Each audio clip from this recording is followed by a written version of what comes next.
Veja essa imagem. O que poderia ser? Um monstro assustador? Dois ursos amigáveis? Ou algo totalmente diferente? Por quase um século, 10 borrões de tinta como esses têm sido usados num teste de personalidade que parece ser quase místico. Por muito tempo restrito apenas a psicólogos e seus pacientes, dizia que essas imagens misteriosas poderiam refletir o funcionamento da mente humana.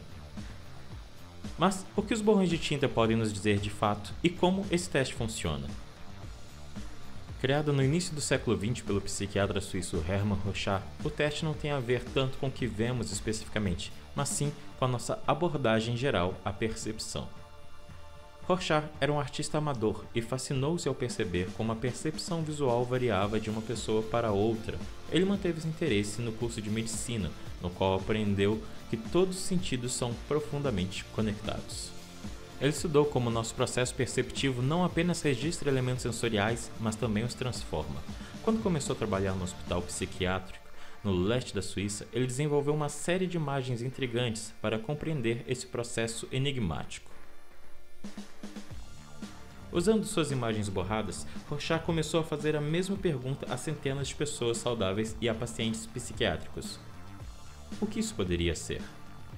Porém, o mais importante para ele não era o que os participantes viam, mas a maneira com que abordavam a tarefa. Em quais partes da imagem eles se concentravam e quais partes eles ignoravam. Eles viam a imagem se movendo, a cor em alguns borrões distintos ajudava a dar respostas melhores ou a distraí-los e subjugá-los. Ele desenvolveu um sistema para codificar respostas das pessoas, reduzindo a ampla gama de interpretações para apenas alguns números gerenciáveis. Agora, ele tinha medidas empíricas para quantificar todo tipo de participante: o criativo, o imaginativo, o detalhista, o que percebia toda a figura e o participante flexível, capaz de adaptar a sua abordagem. Algumas pessoas ficavam presas, oferecendo a mesma resposta para vários borrões. Outros davam descrições incomuns e encantadoras. As respostas eram tão variadas quanto os borrões de tinta, os quais ofereciam diferentes tipos de problemas perceptivos, alguns mais fáceis de interpretar do que outros. Mas analisar a abordagem global de alguém que fazia o teste produzia insights reais na sua psicologia. E conforme Rorschach testou cada vez mais pessoas, padrões começaram a se acumular.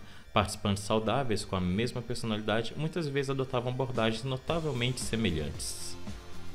Pacientes que sofriam da mesma doença mental também tinham um desempenho semelhante, tornando o teste uma confiável ferramenta de diagnóstico. Podem diagnosticar algumas condições que eram difíceis de identificar com outros métodos disponíveis. Em 1921, Rorschach publicou seu sistema de codificação ao lado dos 10 borrões que ele sentiu que davam a imagem mais sutil da abordagem perceptiva das pessoas. Nas décadas seguintes, o teste se popularizou muito em países ao redor do mundo. Na década de 1960, já tinha sido oficialmente administrado milhões de vezes apenas nos Estados Unidos. Infelizmente, menos de um ano após ter publicado o teste, Rorschach faleceu subitamente. Sem o seu inventor para acompanhá-lo, o teste para o qual ele havia coletado metodicamente tantos dados de apoio começou a ser usado em todo tipo de formas especulativas. Pesquisadores aplicaram o teste a criminosos de guerra nazistas, esperando desvendar as raízes psicológicas do assassinato em massa. Antropólogos mostravam as imagens para comunidades segregadas, como uma espécie de teste de personalidade universal. Empregadores tomavam decisões de contratação preconceituosas, baseadas em gráficos de decodificação redutiva. Conforme o teste foi deixando as clínicas e entrando na cultura popular, sua reputação entre profissionais da área médica despencou e os borrões começaram a cair no desuso clínico. Atualmente, o teste ainda é controverso e muitas vezes admitem que ele tem sido contestado. Mas uma revisão feita em 2013 sobre toda a pesquisa de Rorschach mostrou que, quando administrado corretamente, o teste produz resultados válidos que podem ajudar a diagnosticar doenças mentais ou completar o perfil psicológico de um paciente. Ele não é uma chave autônoma para a mente humana, nenhum teste é. Mas sua abordagem visual e a ausência de qualquer resposta correta continua a ajudar psicólogos a pintar uma imagem mais sutil de como as pessoas veem o mundo, nos aproximando um passo a mais do entendimento dos padrões por trás das nossas percepções.